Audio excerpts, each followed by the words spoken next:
সুপ্রিয় দর্শক, আসসালামু আলাইকুম। আশা করছি আপনারা সবাই ভালো আছেন। আলহামদুলিল্লাহ, আমিও ভালো আছি।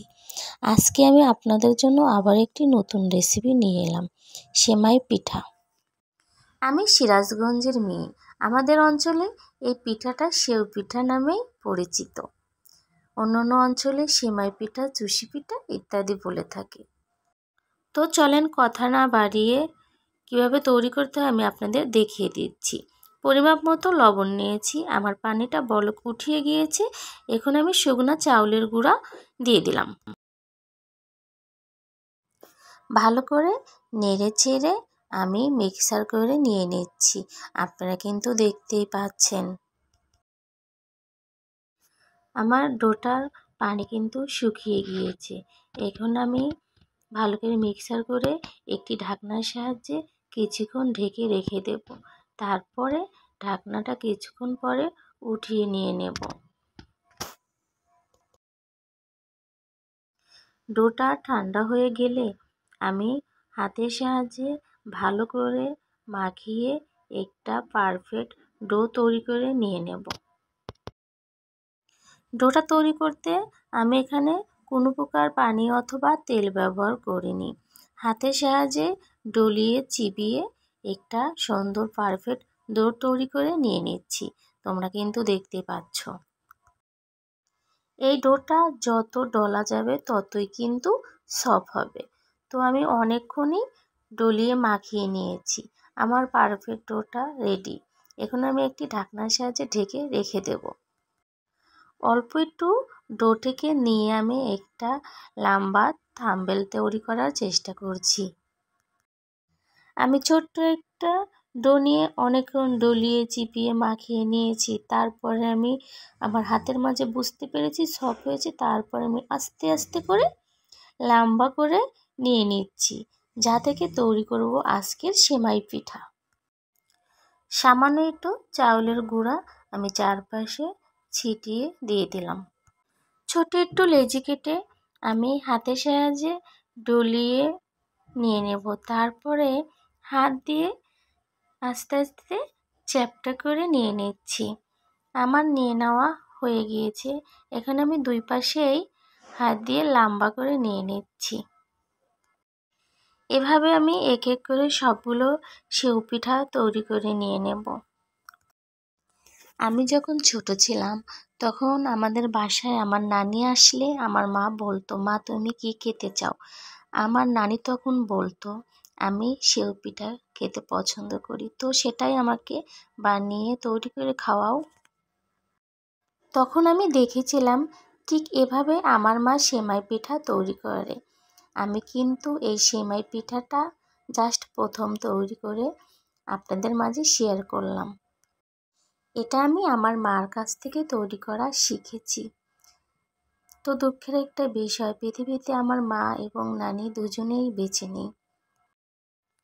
পিঠাটা তৈরি করতে গিয়ে আমি আমার মা এবং নানিকে অনেক মিস করেছি। তো যাই হোক, আল্লাহ তাআলা আমার মা এবং নানিকে দুজনকেই জান্নাত নসিব দান করুক, আমিন। কথা বলতে বলতে আমি কিন্তু অনেকগুলোই সেউ পিঠা তৈরি করে ফেলেছি। আমি এখন আপনাদেরকে দেখিয়ে দিচ্ছি। প্লেটের মধ্যে সেউ পিঠাগুলো উঠিয়ে নিয়ে আমি সামান্য একটু গুঁড়া চারপাশে ছিটিয়ে দিয়ে দেবো, যাতে একটার সাথে একটা লেগে না যায়। তারপর আমি এভাবে এক এক করে সবগুলো সেউ পিঠা তৈরি করে নিয়ে নেব। একটা আপনাদের আমি দেখিয়ে দিচ্ছি কত সুন্দর হয়েছে। এখন আমি আপনাদেরকে সবগুলো সেউ পিঠা দেখিয়ে দিচ্ছি। দেখেন কত সুন্দর এবং সফট হয়েছে, দেখতে কিন্তু অনেক সুন্দর লাগছে। এখন আমি দুধটা জাল করে নিয়ে নেব। এখানে 1.5 কেজি গরুর দুধ আছে। যতক্ষণ না দুধটা ঘন না হয়ে আসবে ততক্ষণ আমি দুধটা জাল করে নিয়ে নেব। আমি এখানে সামান্য পরিমাপেরও পানি অ্যাড করিনি, শুধু দুধ দিয়ে তৈরি করে দেখাবো সেউ পিঠা। এখন আমি খেজুরের গুড় জাল করে নিয়ে নেব। এখানে সামান্য পানি অ্যাড করেছি। আমি গুড়টা অনেকক্ষণ জাল করে নেব, যাতে গুড়ের কারণে দুধটা নষ্ট না হয়, তার জন্য। গুড়টা আমার জাল করা হয়ে গিয়েছে। এখন আমি সাইডে গুড়টা রেখে দেব। দুধটা আমি ভালো করে জাল করে 2টা তেজপাতা, দারচিনি, এলাচ দিয়ে দিলাম ভালো ফ্লেভার আসার জন্য। এখন আমি সবগুলো উপকরণ নেড়েচেড়ে মিক্সার করে নিয়ে নেব। আমার সবগুলো উপকরণ নেড়েচেড়ে মিক্সার করে নিয়ে নেওয়া হয়েছে।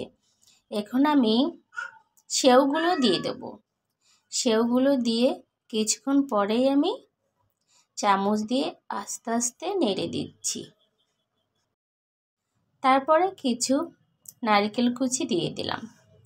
দিয়ে আমি এখন আস্তে আস্তে সবগুলো উপকরণ নেড়েচেড়ে মিক্সার করে নিয়ে নেব। সবগুলো উপকরণ আমার মিক্সার করা হয়ে গিয়েছে। এখন আমি স্বাদ মতো লবণ দিয়ে দেব। লবণ দিয়ে ভালো করে নেড়েচেড়ে মিক্সার করে নিয়ে নেব। আপনারা নিশ্চয়ই ভাবছেন সব কিছু দিয়ে দেওয়া হলো, কেন গুড় দিচ্ছে না? আমি গুড়টা পরে দেব, কারণ আমার ভয় করছে যে গুড় দেওয়ার সাথে সাথে যদি দুধটা ফেটে না যায়, তার জন্য আমি লাস্টের দিকে গুড় দিয়ে দেব। আমি কিন্তু আগেই খেজুরের গুড়টা ভালো করে জাল করে ঠান্ডা করার জন্য রেখে দিয়েছি। এখন আমি দুধ এবং গুড় একসঙ্গে মিক্সার করে নিয়ে নেব, দেখা যাক কি হয়। এখন আমি বিসমিল্লাহ বলে আস্তে আস্তে চামচ দিয়ে নেড়ে দেব। মাশাআল্লাহ, আমার দুধ এবং গুড় ভালো করে অ্যাড করে নিয়ে নেওয়া হয়ে গিয়েছে। আমার দুধটা কিন্তু ফেটে যায়নি।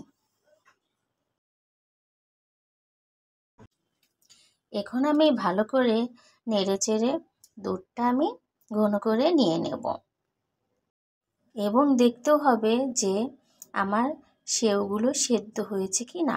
আমার সেওগুলো কিন্তু সুন্দর সেদ্ধ হয়ে গিয়েছে, আমি আপনাদেরকে দেখিয়েও দিলাম। আমার একটা সেও কিন্তু ভেঙে যায়নি। নারকেল দিয়ে যে কোনো কিছু রান্না করলেই কিন্তু মজা লাগে। আমি নারকেলটা বেশি পছন্দ করি, তাই এখানে পর্যাপ্ত পরিমাণে নারকেল দিয়েছি। এখন আমি টেস্ট করে দেখব লবণ হয়েছে কি না এবং মিষ্টি কেমন হয়েছে। তো আমার সব কিছুই পারফেক্টভাবে হয়েছে। আমার দুধটা কিন্তু ফেটে যায়নি, আমার রান্নাটা কিন্তু হয়ে গিয়েছে। আপনারা দেখতেই পাচ্ছেন যে কত সুন্দর ক্ষীর হয়েছে। এখন আমি আপনাদের পরিবেশন করে দেখিয়ে দেব। শীতের দিনে এভাবে রান্না করে সারা রাত রেখে দিলেই সকালে ঘুম থেকে উঠে খেয়ে দেখবেন কত মজা। তো যাই হোক, আপনাদের যদি আমার এই সেমাই পিঠা অথবা সেউ পিঠা পছন্দ হয়ে থাকে, তাহলে অবশ্যই লাইক, কমেন্ট, শেয়ার এবং সাবস্ক্রাইব করবেন ইনশাআল্লাহ। আমি একটা বাটির মধ্যে অল্প একটু নিয়ে নিচ্ছি, নিয়ে টেস্ট করে দেখব কেমন লাগে। আপনাদেরকে আমি দেখিয়ে দিচ্ছি, আমার একটা সেমাইও কিন্তু ভেঙে যায়নি এবং পিঠার ক্ষীরটা কিন্তু একদম লোভনীয় হয়েছে। দেখে কিন্তু বোঝা যাচ্ছে, দেখেন কত সুন্দর ক্ষীর ক্ষীর হয়ে গিয়েছে। এখন আমি সামান্য একটু টেস্ট করে আপনাদের দেখিয়ে দিচ্ছি। ওয়াও, কত মজা হয়েছে। ভালো লাগলে তৈরি করে খেন। আল্লাহ হাফেজ।